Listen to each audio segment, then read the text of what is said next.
हमारी इस कहानी की शुरुआत में हमें एक लड़के की आवाज आती है जो कह रहा था कि प्रिंस, ये जगह बहुत ज्यादा खतरनाक है, हमें वापस लौट जाना चाहिए। सो प्रिंस बोलता है, शांत रहो लेज़र, यहाँ तक आने के बाद अगर हम अब लौट गए तो अब तक हमने जो भी किया है वो जाया हो जाएगा। इसके बाद हमें पता चलता है कि ये दोनों एक विच के पास जा रहे हैं क्योंकि इस प्रिंस के ऊपर एक कर्ज है और ये उसी कर्ज को हटवाना चाहता है और 15 साल से ये प्रिंस उस कर्ज को हटाने की कोशिश कर रहा है और ये कर्ज उस पर लगाया है द विच ऑफ साइलेंस ने। और इसके बाद ये दोनों पहुंच जाते हैं अजूरे टावर पर और यही रहती है द विच ऑफ अजूरे मून। और दोस्तों, इस टावर की चोटी पर जो भी इंसान पहुंच जाएगा वो विच उसकी एक ख्वाहिश पूरी करेगी, यहाँ तक कि वो भाग्य के लिखे को भी बदल सकती है। अपने घोड़ों को यहीं छोड़कर ये दोनों टावर की ओर जाने लगते हैं। लेज़र अभी भी प्रिंस को समझाने की कोशिश कर रहा था कि ये जगह बहुत ज्यादा खतरनाक है और जिस विच ने आपके ऊपर ये कर्ज लगाया है उसे 15 साल से किसी ने भी नहीं देखा और इसके अलावा आज तक कोई भी इस टावर की चोटी तक नहीं पहुंच पाया है। लेकिन प्रिंस को खुद पर पूरा भरोसा होता है और वो इसी तरह लेज़र की बातों को अनदेखा करते हुए टावर के अंदर आ जाता है। और दोस्तों, वैसे ये टावर काफी ज्यादा ऊंचा होता है और हर एक फ्लोर ऊपर जाने पर इन्हें एक परेशानी का सामना करना पड़ेगा और चोटी पर पहुंचने वाले को ही वो विच एक ख्वाहिश पूरी होने का वरदान देती है। और इसी तरह प्रिंस ऊपर चढ़ना शुरू कर देता है और वो लेज़र से वहीं पर इंतजार करने को बोलता है। लेकिन लेज़र प्रिंस को अकेले नहीं जाने देता, वो भी उसके साथ आगे बढ़ने लगता है। ऊपर चढ़ते हुए प्रिंस एक कमरे में आ जाता है और कुछ सोचने लगता है। लेकिन लेज़र काफी ज्यादा घबरा रहा था क्योंकि उनके पैरों तले बहुत ज्यादा सांप होते हैं और तभी एक सांप प्रिंस पर हमला कर देता है। तो प्रिंस उस सांप को पकड़ लेता है और उसे फेंकते हुए बोलता है कि ये सांप जहरीले नहीं है। और अब इनके सामने आता है इनका पहला चैलेंज। उनके सामने मैथमेटिकल थ्योरी लिखी हुई थी और इस थ्योरी को आज तक कोई भी सॉल्व नहीं कर पाया है। लेकिन तभी प्रिंस वहाँ पर लिखे कुछ अक्षरों पर अपना हाथ रखता है और वो चमकने लगते हैं और इसके अगले ही पल में उनके सामने का पड़ाव गायब हो जाता है और प्रिंस बोलता है कि अब चीजें और भी ज्यादा इंटरेस्टिंग होती जा रही हैं। लेकिन तभी अचानक इनके नीचे एक स्पेल कास्ट होता है और ये दोनों यहाँ से गायब हो जाते हैं। वहीं दूसरी ओर हमें एक लड़की की आवाज आती है कि मास्टर, यहाँ पर एक चैलेंजर आया है। ये बात सुनकर चुड़ैल बोलती है, तो लोग आज भी इस टावर के बारे में जानते हैं। लड़की बताती है कि 1 महीने पहले भी एक चैलेंजर आया था लेकिन वो वक्त पर पहले पड़ाव को पार नहीं कर सका, लेकिन इन्होंने बड़ी आसानी से अपना पहला पड़ाव पार कर लिया। क्या आप उन्हें देखना चाहेंगी? चुड़ैल बोलती है कि नहीं, मैं उनके टॉप पर आने का इंतजार करूंगी। वैसे अगर वो हार जाते हैं तो तुम्हें पता है कि तुम्हें क्या करना है, लोलिता। और इसके बाद लोलिता यहाँ से गायब हो जाती है और चुड़ैल बोलती है कि उन्होंने पहला पड़ाव पार तो कर लिया लेकिन क्या वो गार्जियन बीस्ट का सामना कर पाएंगे? दूसरी ओर प्रिंस बड़ी ही आसानी से गार्जियन बीस्ट को मार देता है। ये पत्थर के बने हुए बीस्ट हैं जिन्हें मैजिक के जरिए बनाया गया है। और इसके बाद प्रिंस दूसरी ओर जाकर वहाँ की गहराई देखता है कि अगर यहाँ से गिरे तो पक्का मारे जाएंगे। सो तभी लेज़र बोलता है कि उसके इतने पास मत जाइए। सो प्रिंस फिर से आगे बढ़ने लगता है। प्रिंस पूछता है कि हम लोग चलते चलते कहाँ तक आ गए होंगे? लेज़र बोलता है कि शायद से हमने आधा रास्ता तो तय कर लिया होगा। और इसके बाद प्रिंस बताता है कि इस जगह पर जो इंसान आखिरी बार आया था वो मेरे ग्रेट ग्रैंडफादर थे। ये बात लगभग 70 साल पुरानी है। उस टाइम पर 10 लोगों ने टावर पर चढ़ने की कोशिश की थी लेकिन सिर्फ प्रिंस के ग्रेट ग्रैंडफादर ही टॉप पर पहुंच पाए थे। और अब इसके बाद लेज़र फिर से प्रिंस से वापस लौटने को बोलता है। सो प्रिंस बोलता है कि तुम अकेले ही लौट जाओ और वो लेज़र की बात नहीं सुनता। और अब इनके सामने एक और दरवाजा आ जाता है। प्रिंस दरवाजा खोलता है और हम देखते हैं कि अंदर काफी सारी मूर्तियाँ बनी हुई हैं। सो प्रिंस अपनी तलवार निकाल लेता है और आगे बढ़ जाता है और तभी अचानक वो मूर्तियाँ जाग जाती हैं और अचानक ही प्रिंस पर हमला कर देती हैं। सो प्रिंस भी उन दोनों मूर्तियों से लड़ने लगता है। दूसरी तरफ लोलिता चुड़ैल को आकर बताती है कि चैलेंजर्स स्टोन स्टैचू रूम में पहुंच चुके हैं। चुड़ैल चाय बनाते हुए पूछती है कि आखिर कितने लोग हैं? लोलिता बताती है कि 2 लोग हैं लेकिन लड़ सिर्फ एक ही रहा है। ये जानकर चुड़ैल बोलती है कि मैं उनके आने के लिए चाय बना रही थी लेकिन मुझे नहीं लगता कि वो अकेला यहाँ तक पहुँच पाएगा। तभी लोलिता बोलती है कि देखकर तो लगता है कि वो आसानी से उस पड़ाव को पार कर लेगा। दूसरी ओर प्रिंस उन दोनों मॉन्स्टर्स को मार चुका था। इनके सामने एक और टेलीपोर्टेशन स्पेल होता है, लेकिन जैसे ही प्रिंस उसकी ओर आगे बढ़ता है अचानक ही टावर हिलने लगता है और प्रिंस और लेजर के बीच की जमीन टूटने लगती है। ये देखकर प्रिंस लेजर की मदद करने के लिए जाता है, लेकिन लेजर उसे रोक देता है और बोलता है कि आप मेरे बिना ही आगे बढ़िए और मुझे माफ कीजिएगा।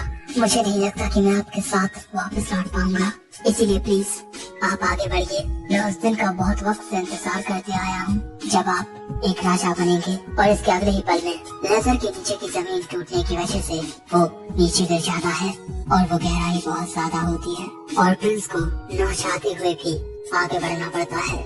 इसी तरह रात हो जाती है। प्रिंस के सामने एक और दरवाजा होता है। दरवाजा खोलकर जब वो अंदर आता है तब यही इस टावर की चोटी होती है और वैसे यहाँ से नजारा काफी खूबसूरत लग रहा था और यहाँ पर दो लोगों के लिए एक टेबल भी थी। लेकिन तभी अचानक प्रिंस बड़ा चौकन्ना हो जाता है क्योंकि उसके सामने आती है चुड़ैल और वो आते ही बोलती है कि प्लीज बैठ जाइए। अब इसके बाद चुड़ैल अपना नाम बताती है, तिनाशा। उसे इस तरह देखकर प्रिंस बोलता है कि तुम तो मुझे चुड़ैल जैसी नहीं लगती, जिस पर तिनाशा बोलती है कि एक चुड़ैल को पहचान पाना बहुत मुश्किल होता है। वैसे तुम्हारा साथी नीचे सो रहा है और उसे कोई भी चोट नहीं आई। अब इसके बाद ये दोनों एक साथ बैठ जाते हैं और तिनाशा प्रिंस को चाय देती है। तिनाशा को देखकर प्रिंस बोलता है, मैंने सुना है कि तुम सैकड़ों सालों से जी रही हो, लेकिन तुम्हारे चेहरे पर झुर्रियां नहीं आई। वो बताती है, मेरे शरीर ने उम्र में बढ़ना बंद कर दिया है।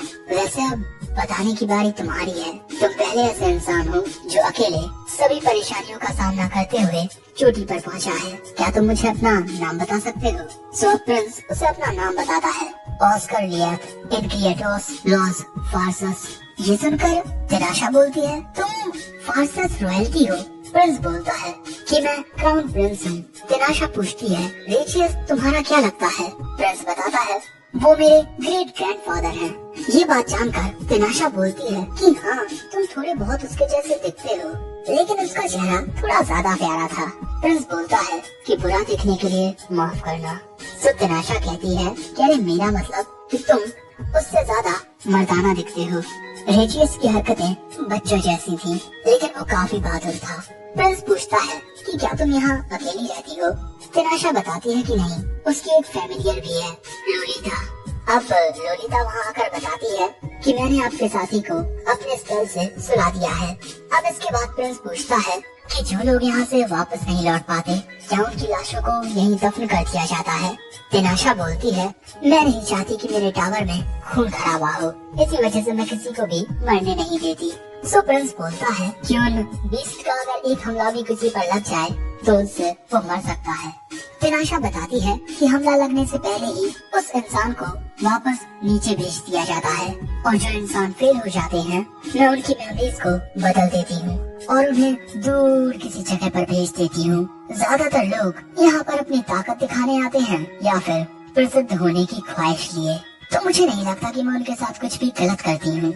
और तभी लोलिता बताती है कि जो इंसान यहाँ पर अपनी बीमारी या अपने बच्चों की बीमारी को ठीक करवाने के लिए आते हैं, उनके फेल होने के बावजूद भी मास्टर उन्हें ठीक कर देती हैं।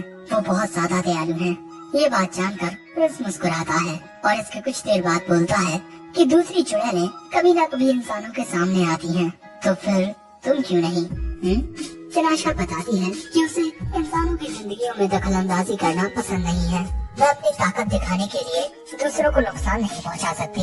ये बात सुनकर प्रिंस बोलता है कि काश विच ऑफ साइलेंस भी तुम्हारी तरह सोचती। मुझे विच ऑफ साइलेंस ने एक कर्ज दिया है, तुम्हारे घर में कभी कोई वारिस पैदा नहीं होगा। तुम या तुम्हारा बच्चा जिस भी औरत से शादी करेंगे वो औरत मर जाएगी, तुम्हारा खानदान तुम्हारे साथ ही खत्म होगा। ये बात जानकर तिनाशा पूछती है कि आखिर उसने तुम पर ये कर्ज क्यों लगाया?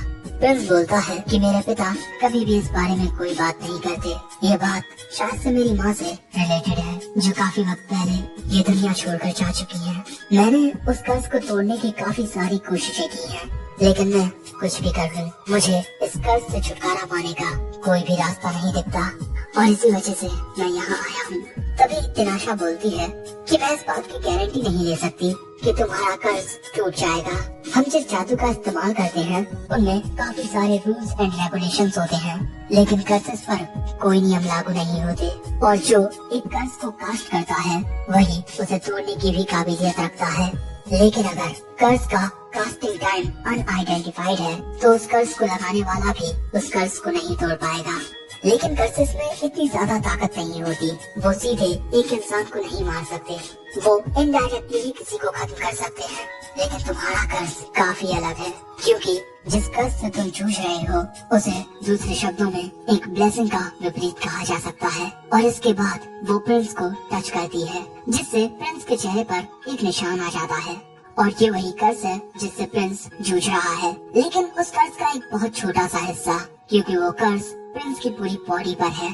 तिनाशा आगे बताती है कि ब्लेसिंग्स कर्सेस से बिल्कुल अलग होती हैं और वो काफी ज्यादा पावरफुल होती हैं। उनकी ताकत उनको कास्ट करने वाले कास्टर पर डिपेंड करती है, और जितना मुझे लगता है उसके अनुसार कोई भी मामूली औरत तुम्हारे बच्चे को पैदा नहीं कर पाएगी। और अगर हम इस कर्ज को तोड़ने की कोशिश करते हैं तो इसमें लगभग 20 लेयर्स हैं, जो कि बहुत ज्यादा पावरफुल हैं। इसी वजह से मैं तुम्हारी मदद नहीं कर पाऊंगी, लेकिन तुम बहुत मेहनत करके यहाँ तक पहुँचे हो तो मैं तुम्हें खाली हाथ नहीं जाने दूंगी। और इसके बाद तिनाशा कुछ अपना मैजिक करने लगती है और बोलती है कि हमें एक ऐसी औरत ढूंढनी होगी जो तुम्हारे बच्चे को पैदा कर सके, उस ताकत को संभाल सके। प्रिंस पूछता है कि क्या ऐसी औरत इस दुनिया में मौजूद होगी। तिनाशा बोलती है कि एक या दो तो जरूर होंगी, मैं तुम्हारे लिए उसे ढूंढने की कोशिश करती हूँ। प्रिंस बोलता है कि अगर वो शादीशुदा या बूढ़ी या एक छोटी बच्ची हुई तो। तिनाशा बोलती है कि अगर वो शादीशुदा हुई तो नैतिक रूप से तो तुम कुछ नहीं कर पाओगे, लेकिन अगर बूढ़ी हुई तो मैजिक का इस्तेमाल करके कुछ किया जा सकता है, और अगर बच्ची हुई तो तुम उसे अपने अनुसार बड़ा कर सकते हो। और तुम चिंता मत करो, मैं तुम्हारे लिए कोई ना कोई तो ढूंढ ही दूंगी। लेकिन तभी प्रिंस को सोचता है और तभी तिनाशा का नाम लेता है। तिनाशा थोड़ी डर जाती है, क्योंकि आज तक उसके नाम से उसे किसी ने नहीं बुलाया। लेकिन उसके बाद पूछती है कि वो लोग क्या बोल रहे हो। प्रिंस बोलता है कि क्या तुम विच ऑफ साइलेंस की मैजिकल पावर को काबू कर पाओगी। तिनाशा बोलती है कि हाँ, बड़ी आसानी से। लेकिन अगले ही पल में वो हैरान हो जाती है और प्रिंस मुस्कुराता है और बोलता है कि आखिर मैं एक ऐसी औरत की तलाश क्यों करूं जो शायद से इस दुनिया में ही ना हो। मैं इस टावर के टॉप पर आया हूँ तो तुम्हें मेरी एक ख्वाहिश पूरी करनी होगी, है ना। मैं चाहता हूँ कि तुम मेरी बीवी बनो। तभी तिनाशा चिल्लाकर बोलती है कि मैं ऐसा नहीं कर सकती। ये बात सुनकर प्रिंस पूछता है कि क्या तुम्हारी शादी हो गई है। वो बोलती है कि नहीं। तो फिर क्या तुम्हारा कोई बॉयफ्रेंड है। नहीं। तो फिर आखिर दिक्कत किस बात की है। तभी तिनाशा बोलती है कि तुम एक चुड़ैल से शादी करोगे, समाज क्या कहेगा, लोग क्या कहेंगे, दुनिया क्या कहेगी। प्रिंस बोलता है कि कोई कुछ भी कहे, मुझे घंटा फर्क नहीं पड़ता। अब प्रिंस की बात सुनकर तिनाशा परेशान होकर बोलती है कि अगर मैं ऐसी ख्वाहिशें पूरी करने लगी तो अभी मैं तुम्हारी ग्रेट ग्रैंडमदर होती। ये बात सुनकर प्रिंस समझ जाता है कि उसके ग्रेट ग्रैंडफादर ने भी तिनाशा से शादी करने की बात कही होगी, लेकिन उसके मना करने पर वो पीछे हट गए। लेकिन मैं ऐसा नहीं हूँ। और अब इसी पर इनकी बहस होने लगती है। और अब तिनाशा बोलती है कि अगर तुमने मेरी बात नहीं मानी तो मैं तुम्हारी मेमोरीज बदल कर तुम्हें वापस भेज दूंगी। और इसके बाद वो अपने स्पेल को कास्ट करने लगती है। तभी प्रिंस भी अपनी तलवार निकालने के लिए तैयार हो जाता है, और उसकी तलवार देखकर तिनाशा थोड़ी घबरा जाती है, क्योंकि ये रॉयल स्वॉर्ड अकाशिया है जिस पर जादू का कोई असर नहीं होता, और ये तो रॉयल ट्रेजर है। और अब प्रिंस बोलता है कि ये तलवार तुम्हारी सबसे बुरी दुश्मन है ना। अब इस वजह से तिनाशा अपने स्पेल को कास्ट करना बंद कर देती है। इसके बाद ये दोनों फिर से बैठकर बात करने लगते हैं, और दोनों ही अपनी अपनी बातों पर अड़े हुए थे। प्रिंस बोलता है कि मैंने ये सुना है कि 70 साल पहले तुम फार्सेस कैसल में आई थी रहने के लिए। तिनाशा बोलती है सिर्फ 6 महीनों के लिए, वहाँ पर मुझे काफी मजा आया। अब ये बात जानकर प्रिंस बोलता है कि इस जगह को छोड़कर तुम फार्सेस में मेरे साथ रहने के लिए चलो, बस 1 साल के लिए, और यही मेरी ख्वाहिश है, क्या तुम इसे पूरा करोगी। अब ये बात सुनकर तिनाशा प्रिंस को ही घूरने लगती है। और अब इसके बाद हम लेजर को देखते हैं जो अभी भी सो रहा था। प्रिंस उसे आकर जगाता है। लेजर देखता है कि रात हो गई है, लेकिन तभी प्रिंस बोलता है कि चलो घर चलते हैं। लेजर बोलता है कि क्या आप सच में वापस चल रहे हैं? प्रिंस बोलता है कि हाँ, मेरा काम यहाँ खत्म हुआ। लेकिन तभी लेजर देखता है कि प्रिंस के बगल में एक लड़की खड़ी हुई है। प्रिंस बताता है कि ये चुड़ैल की एक शिष्य है, ये हमारे साथ कैसे चल रही है ताकि कर्ज को हटाने में मेरी मदद कर सके। सो लेजर प्रिंस के पास आकर पूछता है कि क्या आप उस चुड़ैल से मिले? प्रिंस बोलता है हाँ। लेजर बोलता है तो फिर उसने आपको जिंदा खाने की कोशिश नहीं की? प्रिंस बोलता है कि शायद से तुम अपनी किस्मत को आजमा रहे हो। अब इसके बाद प्रिंस घोड़े पर बैठकर तिनाशा की ओर अपना हाथ बढ़ाता है और अब तिनाशा प्रिंस के साथ बैठ जाती है और अब प्रिंस आगे बढ़ जाता है। लेजर भी प्रिंस के पीछे पीछे आने लगता है। दूसरी ओर उस टावर का जो गेट था वो डिसअपीयर हो जाता है क्योंकि इस टावर की चुड़ैल तो प्रिंस के साथ निकल ली। अब रात में जाते हुए तिनाशा अपने जादू से कुछ लाइट क्रिएट कर देती है। ये देखकर प्रिंस उसके जादू की तारीफ करता है। सो तिनाशा बोलती है कि तुम जब चाहे तब मुझसे जादू का इस्तेमाल करवा सकते हो। प्रिंस बोलता है कि नहीं, तुम्हें बस मेरे साथ रहने की जरूरत है और कुछ भी नहीं। और देखो, अगर तुम्हारा मन बदलता है तो तुम मेरे साथ हमेशा रह सकती हो, मेरी बीवी बनकर। तिनाशा प्रिंस को खुद से दूर करते हुए बोलती है कि ऐसा कुछ भी नहीं होने वाला और इसी तरह ये आगे बढ़ते रहते हैं और हमारी इस नई कहानी के पहले एपिसोड का यही अंत होता है। वैसे तुम्हें क्या लगता है, क्या तिनाशा प्रिंस से शादी करने के लिए तैयार हो जाएगी? और अगर नहीं हुई तो क्या प्रिंस की जिंदगी में कोई ऐसी लड़की आ पाएगी जो उसके वंश को आगे बढ़ा सके? और आखिर विच ऑफ साइलेंस कहाँ है जिसने प्रिंस को ये कर्ज दिया है? ये सभी पता चलेगा आने वाले एपिसोड्स में। और हाँ, अगर तुम्हें इस सीरीज के आगे के एपिसोड्स देखने हैं तो ज्यादा से ज्यादा लाइक करो, ज्यादा से ज्यादा शेयर और ज्यादा से ज्यादा कमेंट। बाकी चैनल को अब तक सब्सक्राइब ना किया हो तो हमारे चैनल एनिमल एक्सप्लेन को सब्सक्राइब भी कर दो। और सायोनारा।